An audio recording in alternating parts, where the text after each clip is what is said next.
चंदा चोरी और गबन के आरोपों पर एसआईटी की जांच में ऐसे सनसनीखेज खुलासे हुए हैं जिसने सबको सन्न कर दिया है। 6 दिनों की ताबड़तोड़ तफ्तीश, 5000 से ज्यादा तीखे सवाल, 2000 घंटे की सीसीटीवी फुटेज खंगालने के बाद एसआईटी ने इस पूरे खेल का पैटर्न अनलॉक कर दिया है।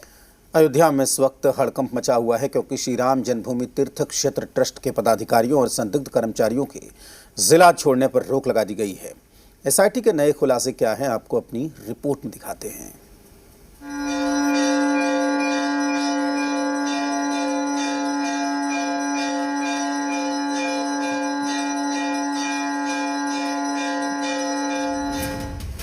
अयोध्या राम मंदिर चंदा चोरी विवाद में नया खुलासा हुआ है।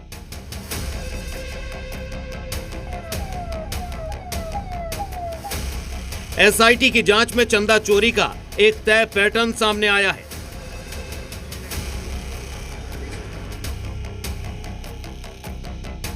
चढ़ावा गिनने वाले कर्मचारियों की शिफ्ट को लेकर बड़ा सवाल है।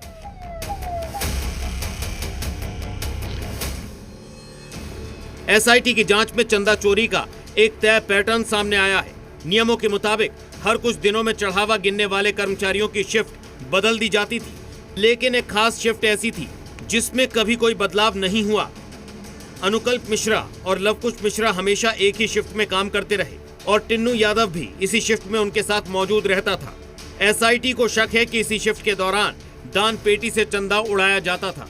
एसआईटी की जांच प्रारंभिक पूरी हो चुकी है। आपको बता दें कि इस दौरान एसआईटी ने अलग अलग 113 लोगों के बयान दर्ज किए हैं। 25 से 30 लोग संदिग्ध बताए जा रहे हैं।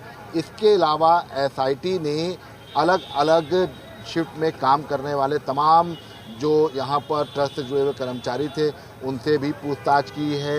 इसके साथ ही साथ तीर्थ क्षेत्र ट्रस्ट के पदाधिकारियों को बिना अनुमति जिले से बाहर जाने पर रोक लगा दी गई है। जो संदिग्ध कर्मचारी थे उनके भी जो है जिला छोड़ने पर रोक लगा दी गई है। खेल सिर्फ शिफ्ट का नहीं था। चढ़ावा गिनने वाले मामूली कर्मचारियों के पास अचानक महंगी गाड़ियां और महंगे स्मार्टफोन कहां से आए? एसआईटी ने इनके फाइनेंशियल सोर्सेज की जांच पूरी कर ली है। इतना ही नहीं, एसआईटी को शिकायत मिली थी कि कई श्रद्धालुओं से दान तो लिया गया लेकिन उन्हें रसीद नहीं दी गई। इसके बाद दान काउंटर की सभी रसीदों का रिकॉर्ड एसआईटी ने अपने कब्जे में ले लिया है। एसआईटी ने अयोध्या में राम मंदिर गबन मामले को लेकर दान काउंटर्स पर जो रसीदें कटती थीं उसको भी अपने रिकॉर्ड में शामिल कर लिया है। क्योंकि कई जगहों पर यह शिकायत आई कि दान करने के बाद जो रसीदें थीं वो टिन्नू यादव ने लोगों को नहीं दी। ऐसे में ये कहा जा सकता है कि फिलहाल अब इस पूरे मामले को लेकर एसआईटी ने जो दान काउंटर्स पर जो रसीदें कटती थी ऑनलाइन और इसके साथ साथ जो नंबर दिए जाते थे उनको भी तलब किया है। एसआईटी की 6 दिनों की ताबड़तोड़ जांच पूरी हो चुकी है और जांच में जो खुलासे हुए हैं, इस दौरान एसआईटी ने 2000 घंटे के सीसीटीवी फुटेज खंगाले, 113 लोगों से पूछताछ की। इस दौरान उनसे 5000 से ज्यादा सवाल किए गए। इस पूरे मामले में सिर्फ छोटे कर्मचारी ही नहीं बल्कि रडार पर कई बड़े नाम भी हैं। मंदिर के रेडियो मेंटेनेंस ऑफिसर की भूमिका इस वक्त शक के घेरे में है। सीसीटीवी कैमरे कब बंद किए गए, क्यों बंद किए गए और किसके कहने पर बंद किए गए, इसकी जांच अब पूरी हो चुकी है। इसके अलावा श्री राम जन्मभूमि तीर्थ क्षेत्र ट्रस्ट के पदाधिकारियों और संदिग्ध कर्मियों पर शिकंजा कस दिया गया है। बिना इजाजत के किसी को भी जिला छोड़ने की अनुमति नहीं है।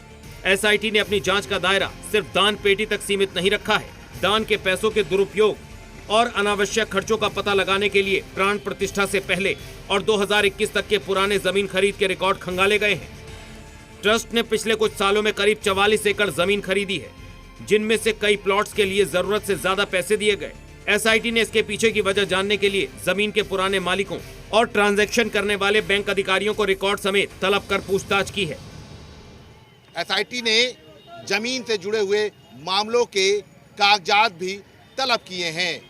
2000 घंटे से ज्यादा के सीसीटीवी फुटेज भी रिकॉर्ड में अब एसआईटी के पास हैं। ऐसे में चोरी के पैटर्न तक एसआईटी पहुंच चुकी है और माना जा रहा है कि अब इसी निष्कर्ष पर राम मंदिर गबन मामले में जो आरोपी है उस तक एसआईटी का पंजा पहुंच जाएगा और जल्द ही वो गिरफ्त में आ जाएगा। 25 से 30 लोग इस वक्त सीधे एसआईटी के रडार पर हैं, जिनमें बैंक कर्मचारी, सुरक्षा कर्मी और ट्रस्ट से जुड़े लोग शामिल हैं। एसआईटी ने इन 6 दिनों की जांच के निष्कर्ष तय कर लिए हैं और जल्द ही ये रिपोर्ट आला अधिकारियों को सौंपी जाएगी। मतलब साफ है, राम भक्तों की आस्था के साथ खिलवाड़ करने वाले ये चेहरे अब ज्यादा दिन छिप नहीं पाएंगे। ब्यूरो रिपोर्ट, जी मीडिया। भरत भूषण तिवारी का एनकाउंटर अब